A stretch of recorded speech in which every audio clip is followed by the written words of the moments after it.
afternoon, everyone. And this is a special panel because all the panelists you see here are part of our jury, the present jury, as well as the past jury, last year's edition as well. So before we dive right into technology in education and transforming learning, leadership, the social impact, I first want to take one quick question across this jury about the entries. We're going to be having the awards after lunch. So I just wanted to pick their brains about the kind of entries, the kind of nominations, and what they saw with the entries this year. I'll start with Dr. Chetna Sabharwal. It's on. So hi, good afternoon, everyone. And I think my experience with as a jury, with whatever entries we got, I would like to bring, a lot of hard work being done in documentation, and I must praise you, and especially the partner who has actually kept it so critical in that sense that everything was captured into that. Now, a few things which I could highlight from what I could notice that what the schools are actually doing are, one is something on social emotional learning, which they are capturing very well. Those who have, so congratulations to all of you, those who have been able to make to the winning list. And not that those who did not make to the list are not doing anything, but then yes, there was what I could see is the crispness of the documentation, one thing. The other thing which I really loved about is how innovatively they are capturing the 3 C's, which we call the communication, creativity, and critical thinking. Not only with the learners, but also with all the stakeholders. The one aspect which I would like that it should be emphasized more, post-COVID especially, is the parent partnership, which I think is lacking a bit. Okay, when you talk about the parent-teacher meetings, so there were very few which I could see that. And I think you can bring them more on that, and there could be one parameter also that, but then it was a difficult task for me to sit on those and documentation and look through every parameters, and so No, thank you. Thank you for taking having me as a jury. Yeah, thank you for taking that effort. And Ravi, in fact, was last year the personality of the year, if I remember, in our education awards, and this year he was on the jury. So how did you look at the nominations that came in? It was interesting. AI was everywhere in the nomination and in the nomination. Apart from that, I noticed the structure. There was an emphasis on social impact. What I was struck by is the fact that AI is everywhere, there's no question about that. I felt that there will soon be a counterculture to it, and we're going to see AI-free schools, AI-free classrooms too, because it's going to stunt what we can potentially do as humans. And that I felt acutely. And what ma'am said, I'd like to definitely endorse that. There was, in my view, a certain deprioritization, I would say, but the parents and the human element in the whole thing. But apart from that, the nominations were very, very compelling. Particularly some of the early preschool nominations that I saw were very, very impressive. Right. Thanks, Ravi.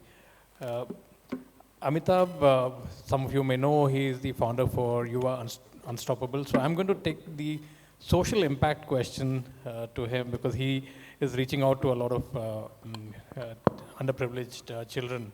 And in the last year, you were a part of the jury. But how do you see these kind of entries making an impact? Did you see a lot of social impact in the kind of entries you saw last year? Actually, I think, like both of them said, there was a lot of emphasis on social impact. There was a lot of emphasis on social emotional learning.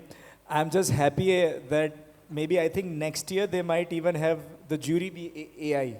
You know, jury mein human beings bhi nahi rahenge shayad, next year wo bhi ho sakta hai. But I think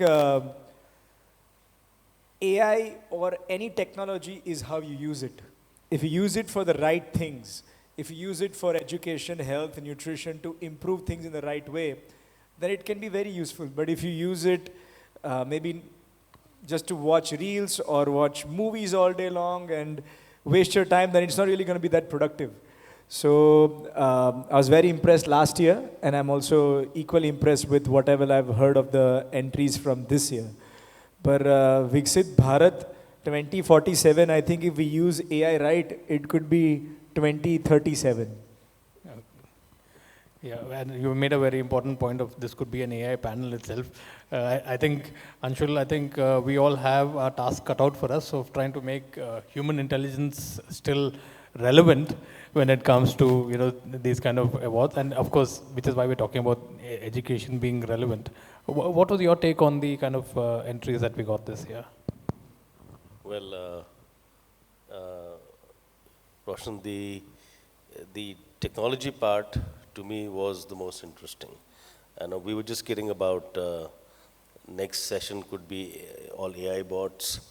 And in fact, you could sit on any panel now and just put the question on AI and give the answer. So the technology part is the most exciting, but as educators, when we start talking about AI and how we can use it, I think it's very important that we ourselves start using it to understand it better. And in the morning today, as I was getting ready to come here, I did 3 things with ChatGPT. I had a resume of someone who wants to become a principal, and I uploaded that onto ChatGPT, and I said, please assess.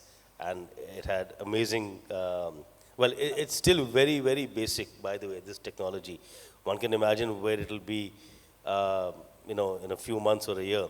So that was one. Then I uploaded an Excel spreadsheet, and I said, please tell me how to increase profit margins. And it gave me the recommendations. And the third was a slide on strategy. And I said, can you please guide me on what to do? And it came out. So as we start to understand, as teachers start to understand how they can probably better modulate that for their own children. Right. But we should always be the ones directing technology and not letting technology direct us, right? That's something that we should keep in mind. And with that, I'd like to bring in the question on technology and education and its role here. So we've seen a whole era of ed tech and apps coming in, education apps. Now we even have this Diksha platform by the NCRT. So even the government is now up to speed on using ed tech to disseminate education. Still, do you think this is an effective enough measure? Like currently in 2025 where we stand, we have the NEP, we have all of this being rolled out, we have these edtech apps also available.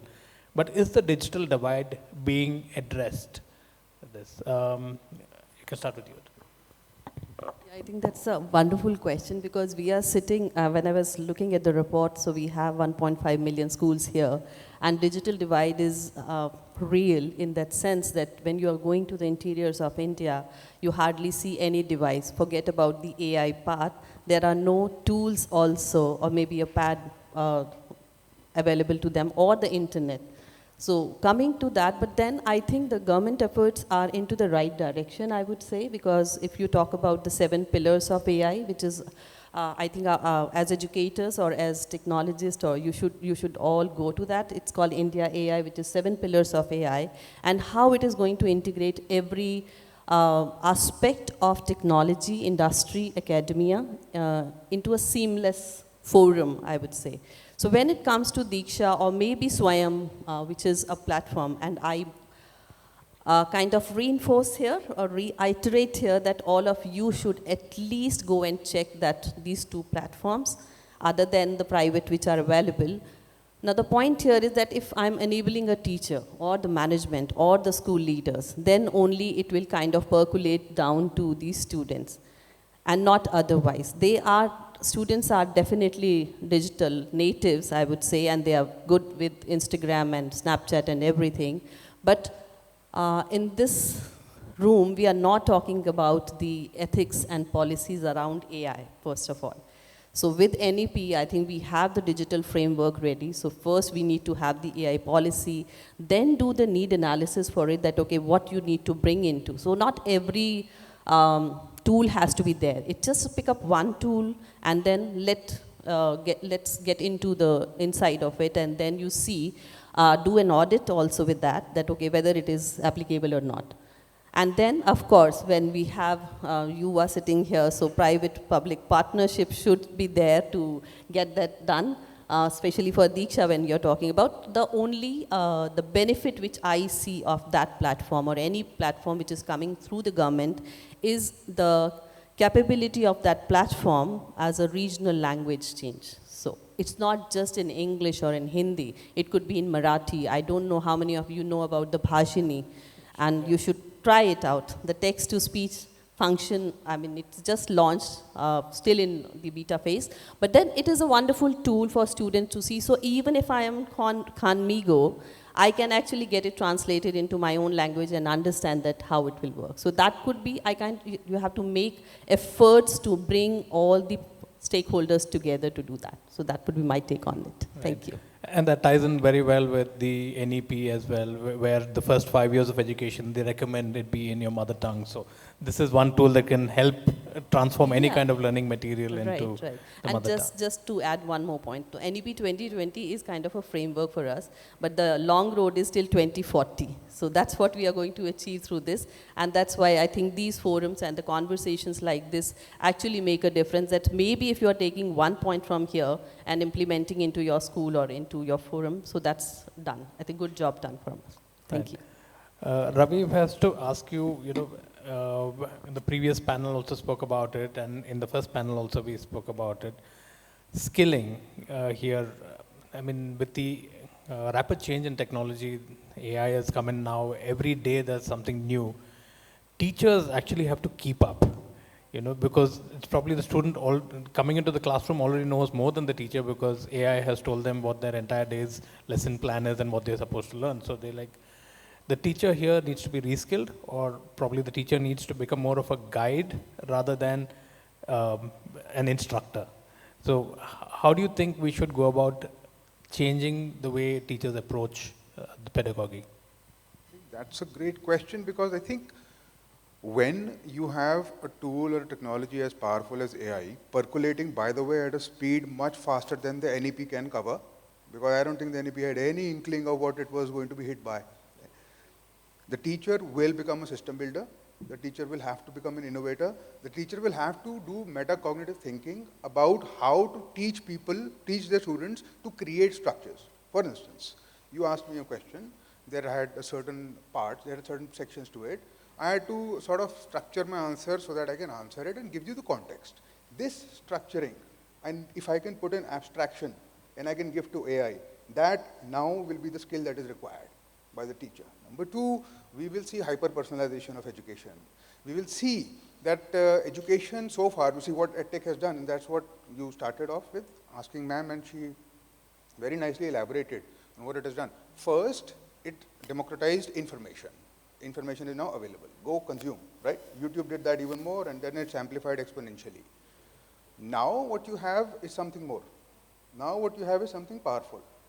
Now what you have is the ability to customize according to my mindset, according to my learning style, according to my psychology, my needs. There are some things which are downright spooky in AI. Have you seen empathic AI? It's ridiculous how accurately it can read my facial expressions. It can understand when I feel fear or confusion. As a teacher using AI or as an EdTech educator, this is gold for me. If I can detect the number of faces in front of me and the amount of confusion they have, I know exactly who's got what I'm saying and who hasn't. That is what a teacher will end up doing, in my opinion.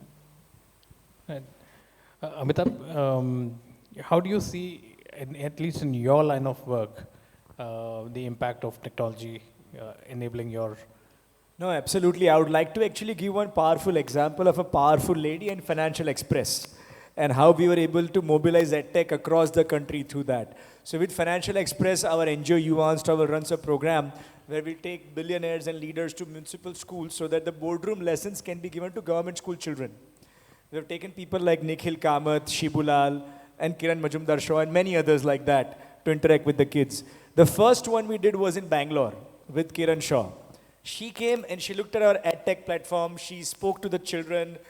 I mean, these were girls in 11th and 12th standard. She spoke to the teachers, and she was so impressed with the way that they were also able to use the edtech tools that we had in place, with the ease with which they were able to demonstrate it, with the ease with which the teachers were learning on their own, she went back and she was the chairman of Infosys Foundation.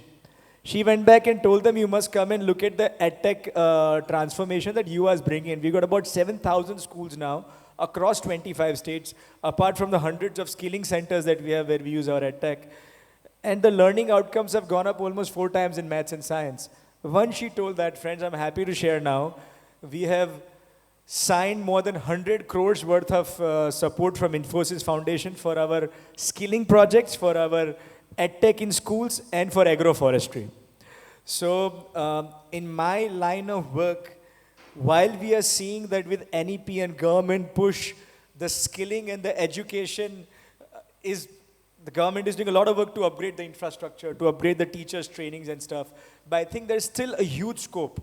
Like she said, there's 1.5 million schools across the country. Hundreds and thousands of ITIs across the country. So that's why I think these 2% CSR law, where almost $7 billion have been unlocked, needs to go towards training of teachers, need to go towards improving the edtech facilities, need to go towards innovation. And I'm seeing people come together for that.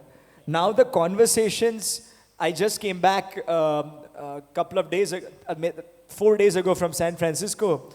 And on the flight over from Hong Kong to San Francisco, I asked that, I want to watch Champions Trophy finals. I'm in the plane in this airline. Can you send me a link to Grok? And Grok sent me a link through which I was able to watch the match. When I went there, the founder of WhatsApp was with us in the conference, so we got to spend a couple of days with them.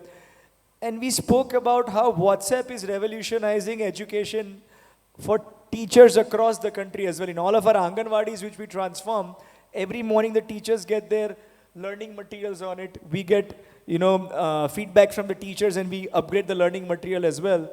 So in the Samaj Seva sector, for the grassroots, there has never been a time when the children, the youth, and the teachers have been so proactive to receiving technology and AI. Never before. I think, and after COVID, because everybody had to go towards using technology, especially for the girls, we gave almost 50,000 tablets to the girl child during COVID because parents were preferring to give it to the boy before the girl. We have seen a trend where roti, kapda, makan or edtech, sab zaruri hai jeene ke liye. Very interesting. And you also mentioned WhatsApp as a platform, right? So, there used to be a whole joke about WhatsApp University se pad liya, But actually, WhatsApp, it's not the university, but it's actually a medium for transmitting information to teachers, and it can be tapped pretty easily. It's how we use it. It's how we use the technology. So, taking that question to Anshul, now you are pretty tech friendly. You were just giving an example before this of how you used AI in the morning when you woke up, and then upload your spreadsheet, and the amount of AI or even technology that you use in running your group of institutions. And how can technology here, WhatsApp being one platform, help kind of improve the entire administrative function in the school? How much of that are you using, and how have you seen it change over the years from when you started out now? Let me start by saying that, when the environment is very dull and stationary, it doesn't really call on a lot of challenges for leadership.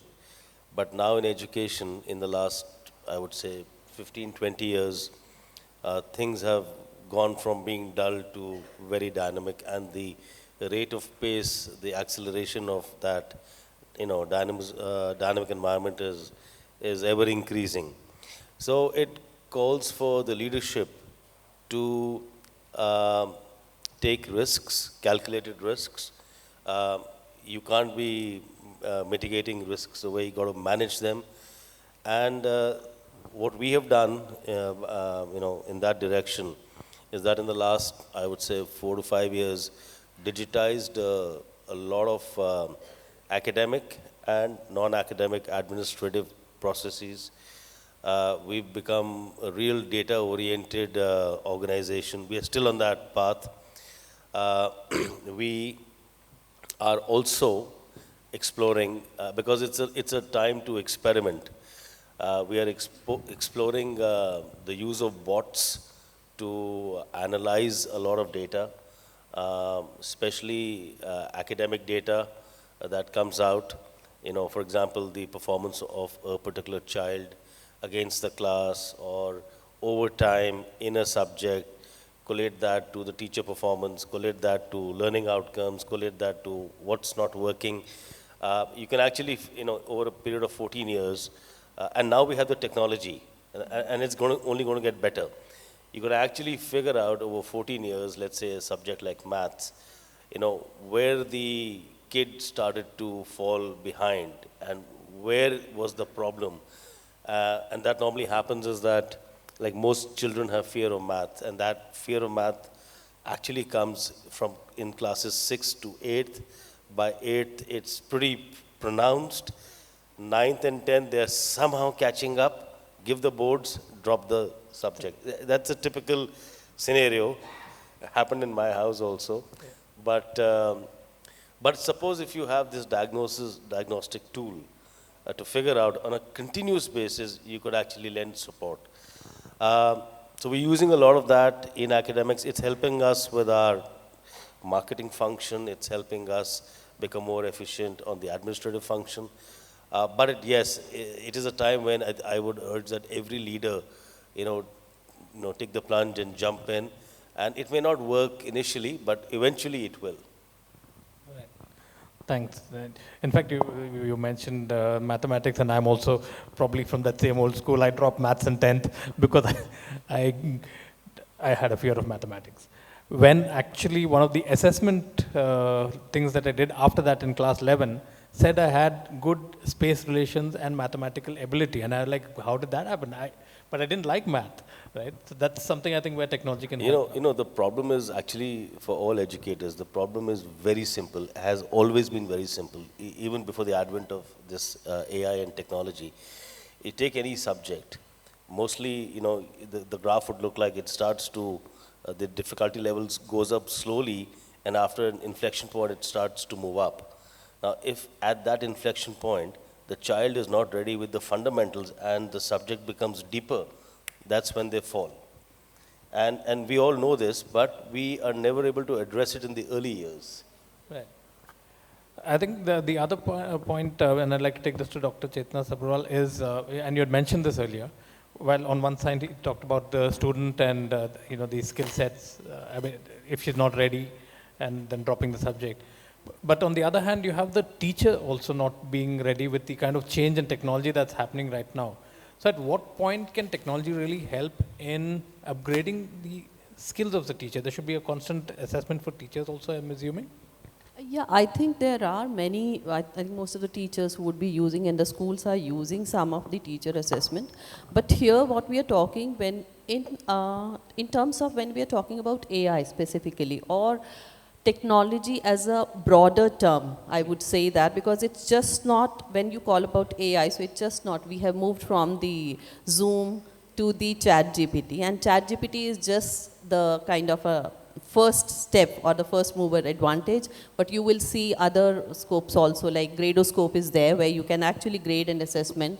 Then there is eduaid.ai, which I know of, which is doing very well in terms of this. Now coming to teachers, so enabler, yes, AI is almost like if you use it rightly, if you use it with right training, I would say it will be an enabler, like the previous panel said that it's a companion, and no doubt about it. It will, all the redundant tasks which you are doing can be actually reduced, I mean, and you will have more time. Now, how are you going to utilize that time as a human being, okay? Three things which I would always like to kind of reinforce to everyone in the forum here is, one, empathy, that you need to have that as a teacher, okay? AI will not give you that. What you were talking about, the emotions, it can read, but ultimately it will come to me that how I am addressing that emotion after reading to that. So if I have, so somebody, let's say, I'll give you an example, that somebody is using that AI app, there are cultural biases there. We have to understand. And it is basically the predictive AI. So I comes from math background, just to let you know. So normal probability curve is there, where the more data set we are using, the better we come to the absolute value of certain things, whatever we are using. And we are sitting on the large data set in India right now, and how we are going to use it. So the teachers can use that to their help by hyper-personalized learning, I would say, differentiated learning, they can do it. So you don't have to spend your time on creating lesson plans. You don't have to spend time on grading them, because you can always have those assessments created by the AI. The only thing which you have to, that are you really empathizing with these digital natives? That are you really giving, because nobody will give them that. The human-centered intelligence has to remain core of learning, for sure. The second is the creativity. So when we talk about that, okay, if the students are doing essays from their AI using that, let them use that.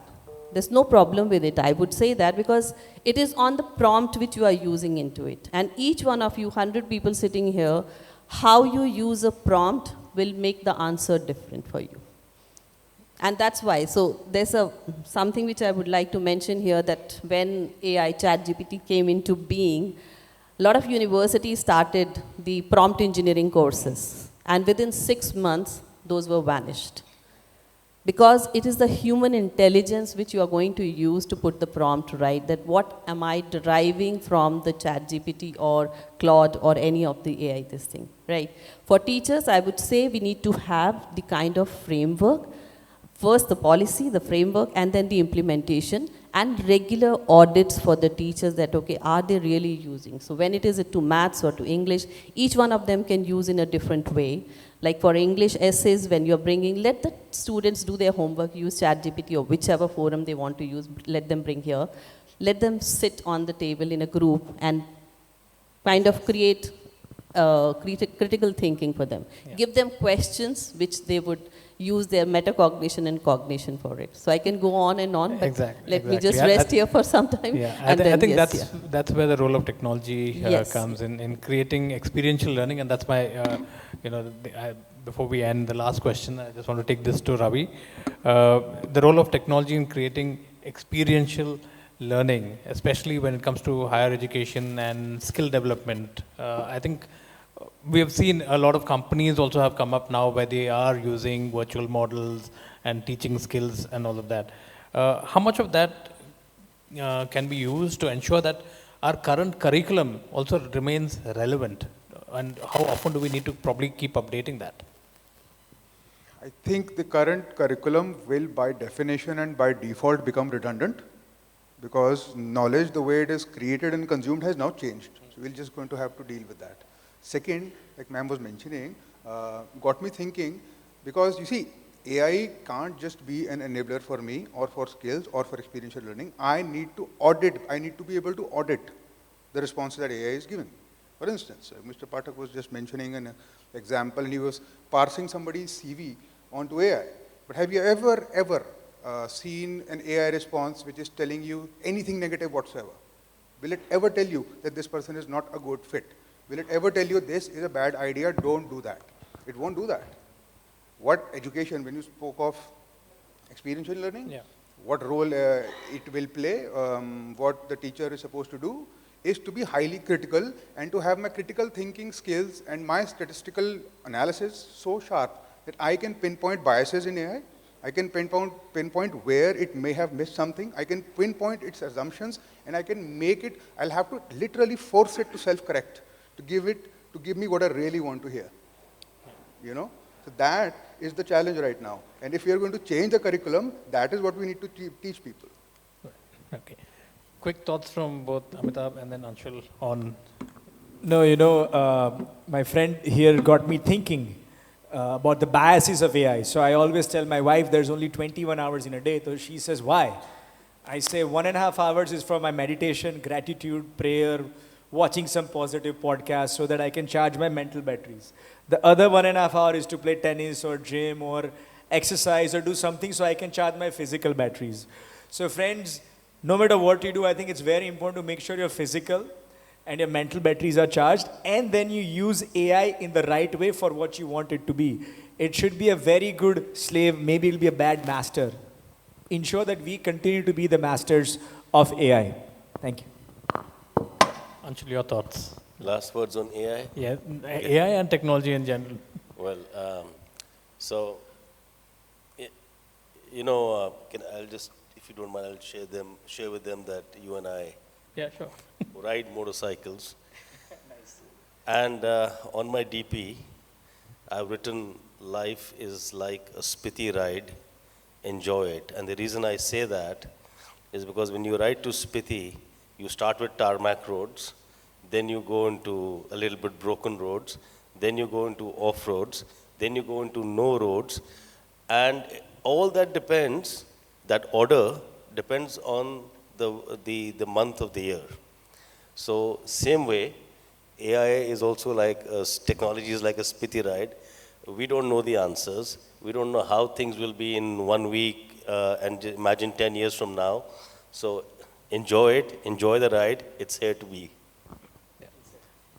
Yeah, thanks for that. And with that, and like I always say, one of the reasons why I probably want to live a long life is just to see the way technology is changing and how much it can do for us. And I'm glad that I've already seen that era from the time when we barely even had a telephone and we had to like wind and call and wait for a trunk call, to smartphones that we're using right now and AI.